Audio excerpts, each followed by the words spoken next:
Hello friends, welcome to software engineering channel. Blazor series के अंदर जो हमारा आज का लेक्चर है, इसके अंदर हम क्या करने वाले हैं।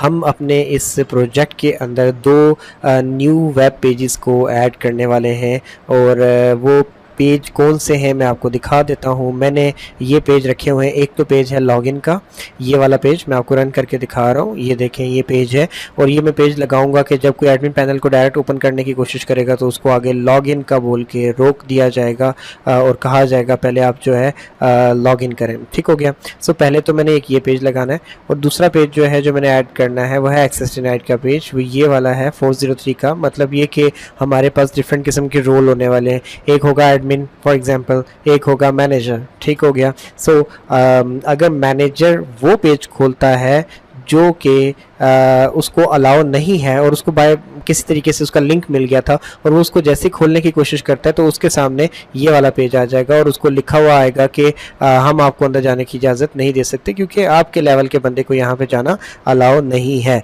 तो हम ये दो पेज यहाँ पे ऐड करने वाले हैं। और ये पेज मैंने कहाँ से लिए, कैसे आए, मैंने इनको बैठ के कोड नहीं किया। डेफिनेटली अगर मैं बैठ के कोड करता तो मैं आप लोगों को साथ रख के आपको स्क्रीन पे लेके रिकॉर्डिंग पे लेके फिर कोड करता।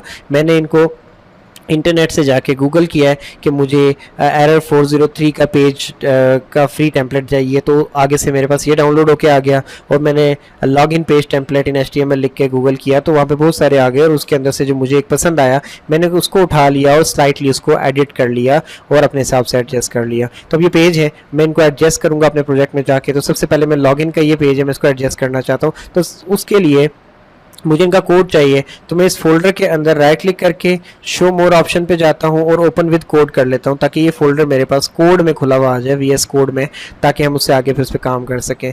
तो VS कोड में ये फोल्डर ओपन हो रहा है। अच्छा जी, ये कोड ये फोल्डर ओपन हो चुका है VS कोड में। अब मैंने क्या करना है, मैं इसको थोड़ी देर के लिए मिनिमाइज़ करता हूँ और मैं यहाँ अपने इस प्रोजेक्ट पे जाके अपने कंपोनेंट्स पे जाके एडमिन के फोल्डर पे जाके राइट क्लिक करके ऐड पे जाके यहाँ से रेजर कंपोनेंट बोलता हूँ और यहाँ से पेज को सिलेक्ट करके मैं क्या बोल देता हूँ कि लॉगिन सिंपली। तो जब मैं ऐसे करूँगा तो मेरे पास एक लॉगिन नाम का पेज। अच्छा, अब कंपोनेंट सेलेक्ट करो यहाँ से या पेज सेलेक्ट करो, बात एक ही है। सिर्फ फ़र्क इतना है कि कंपोनेंट जब आप लगाते हो तो ऊपर ऐड पेज का डायरेक्टिव लिखा हुआ नहीं आता और जब आप पेज का ऑप्शन सेलेक्ट करते हो तो ये एक लाइन एक्स्ट्रा आ जाती है जो कि ऊपर लिखी हुई है। तो अगर आप कंपोनेंट बना के उसमें खुद से ये लाइन लिखना चाहें तब भी टोटली फाइन है। तो मैं इसका डायरेक्टिव चेंज करने जा रहा हूँ, मैं इसको admin/login करने जा रहा हूँ। तो ये इस तरीके से हो गया है। अब हमारे पास ये लॉगिन का पेज आ चुका है। मैं इसके इस कोड को यहाँ से कट करूँगा और जो VS कोड में ये पड़ा हुआ कोड है इसको मैं यहाँ से login.html से जाके उठा लूँगा। इसमें कुछ ऐसा कोड है जो कि नहीं चल पाएगा। मिसाल के तौर पे फ़ॉन्ट्स को इंपोर्ट करने का कोड है तो मैं इसको यहाँ से रिमूव कर रहा हूँ। और भी इस किस्म का अगर कोई कोड है तो एक्स्ट्रा मुझे फॉर्मेटिंग नहीं चाहिए बिल्कुल भी। ये मीडिया का कोड है ये वाला, मैं इसको भी यहाँ से उड़ा दूँगा। अच्छा, मैं इंतहाई सिंपल करता चला जा रहा हूँ चीज़ों को। मैं इसको पूरे को कोड को कॉपी करता हूँ। लॉगिन के कोड को कॉपी करने के बाद यहाँ जाके पेस्ट कर दूँगा। मैं इस जगह पे आके मैंने कोड पेस्ट कर दिया है और आ जाओ। अच्छा, आ गया कोड। अब मेरे पास कोड आ चुका है और ये मेरे पास इसमें सारी की सारी लिखी हुई CSS है। अब मैं इस पेज को रन करता हूँ तो उसके बाद इसमें प्रॉब्लम क्या आएगा वो मैं आपको बताता हूँ। मैंने अपने प्रोजेक्ट के आगे /admin और /login पे जाके इस पेज को रन करना है। तो रन करने के बाद देखते हैं कि क्या प्रॉब्लम आता है और फिर देखेंगे इसका सोल्यूशन क्या है। सो प्रोजेक्ट मैंने रन कर दिया है, पेज आए तो फिर इसको देखते हैं। ओके, सो देखिए पेज मैंने रन किया है ऊपर एडमिन लॉगिन का और उसके बाद जो पेज है वो कैसा नज़र आ रहा है। आपको आइडिया हो गया होगा कि इसमें मसला क्या है। इसमें मसला ये है कि पेज जो है वो हमारा जो मैन शेड लेआउट था उसके बीच में जाके नज़र आ रहा है। तो हमें इसको अवॉइड करना है। कुछ हमें ऐसा करना पड़ेगा कि किसी भी लेआउट में ना आए ये, बल्कि एक इंडिपेंडेंट पेज की सूरत में ही नज़र आए, ये किसी शेड लेआउट के अंदर ना आए। तो हमें उसके लिए क्या करना पड़ता है, यही एक इशू था जो मैं आपको दिखाना चाह रहा था। हमें अपने लेआउट के फोल्डर पर आके ऐड करके एक नया जो है मतलब लेआउट ऐड करना पड़ता है। जैसे आपने ये एडमिन लेआउट ऐड किया था, आपको याद ही होगा। इसी तरीके से ब्लैंक लेआउट हमारे पास अब एक नया एक लेआउट जो है वो ऐड होगा जिसका नाम हम ब्लैंक लेआउट रखेंगे। ठीक है, और उसके अंदर हमने टॉप पे ये चीज़ जो है लाजमी लगानी है क्योंकि यही चीज़ है जो कि आपके किसी एक कंपोनेंट को एक लेआउट कंपोनेंट की हैसियत दिलवा रही होती है और साथ ही साथ उसके अंदर आपने बॉडी लिखना होता है। अब मैं यहाँ जाता हूँ, ऐड करता हूँ। ऐड पे जाकर ब्लेजर कंपोनेंट करता हूँ और मैं इसका नाम रख देता हूँ ब्लैंक ले आउट, यानी कि ये एक ब्लैंक लेआउट होगा।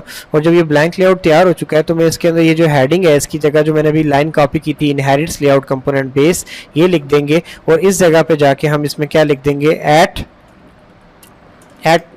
बॉडी, ठीक है, क्योंकि रेजर पेजेस में हम रेंडर का कंसेप्ट यूज़ किया करते थे तो मैं वही लिखने जा रहा था।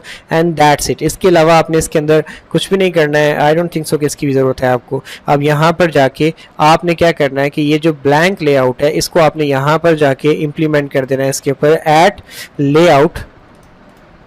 लेआउट और यहाँ पे जाके ब्लैंक लेआउट।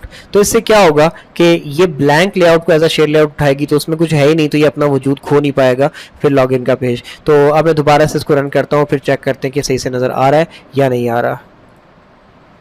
ओके, सो अब हम देख सकते हैं कि हमारा लॉगिन पेज परफेक्टली यहाँ पे एडमिन लॉगिन के जो लिंक हमने दिया था, जो पेज डायरेक्टिव दिया था, उस पर नज़र आ रहा है विदाउट एनी शेयर पेज, क्योंकि इसका जो शेयर पेज है वो एक ब्लैंक शेयर पेज है। तो जैसे हम रेजर पेजेस से अगर कोई यहाँ पे आ रहा है या एमवीसी से, तो आपको पता होगा हम layout is equal to null कर दिया करते थे, तो वो सपोर्ट हमारे पास ब्लेजर में नहीं है, तो हमें एक ब्लैंक शेयर पेज बनाना पड़ता है और उसके थ्रू ये काम हमें अचीव करना पड़ता है।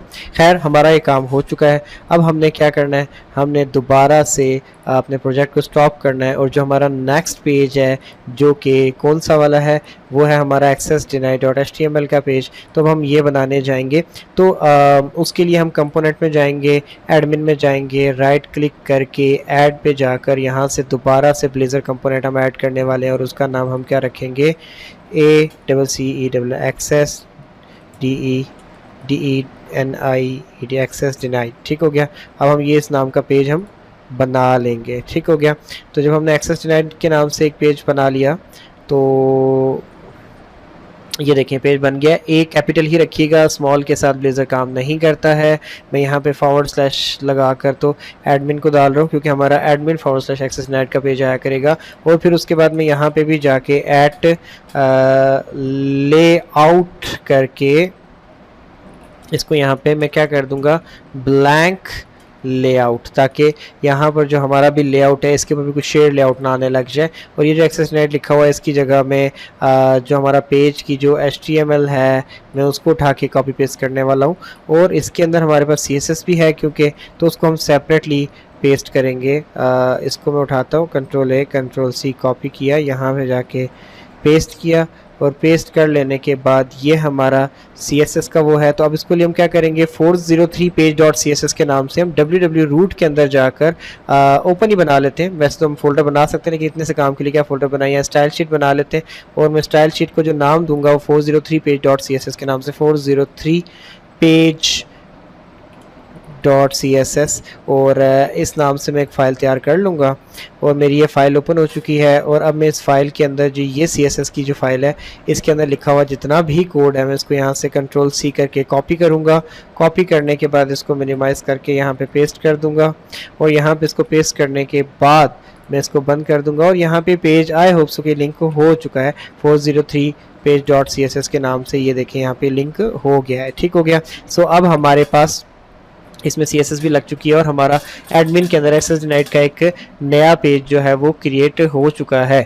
ये पेज कब कहाँ इस्तेमाल करने, जब आगे हम प्रैक्टिकली वर्क स्टार्ट करेंगे तो उसमें देख लेंगे, लेकिन फ़िलहाल हमने पेज बनाने थे सो बना लिए हैं। इस पेज को भी हम एक दफ़ा रन करके देख लेते हैं, उसके बाद हम आगे इससे बात करते हैं। ओके जी, सो ये पेज हमारा यहाँ पे नज़र आ गया है।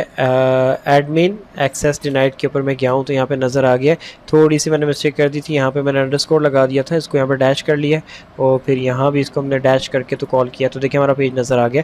सो हमारे दोनों पेज रेडी हो गए, हमारे लॉगिन का पेज भी और एक्सेस डिनाइड का पेज भी। तो आगे जब इनकी ज़रूरत पड़ेगी तो उस टाइम पर हम इसको यूज़ भी करेंगे और देखेंगे कि क्या है और ये किस तरीके से और कब चलते हैं और कहाँ कैसे हमें क्या फ़ायदा दे सकते हैं। तो अभी इस वीडियो को हम यहीं पे एंड करते हैं, दोबारा मिलेंगे नेक्स्ट वीडियो में। तब तक के लिए अल्लाह हाफ़िज़।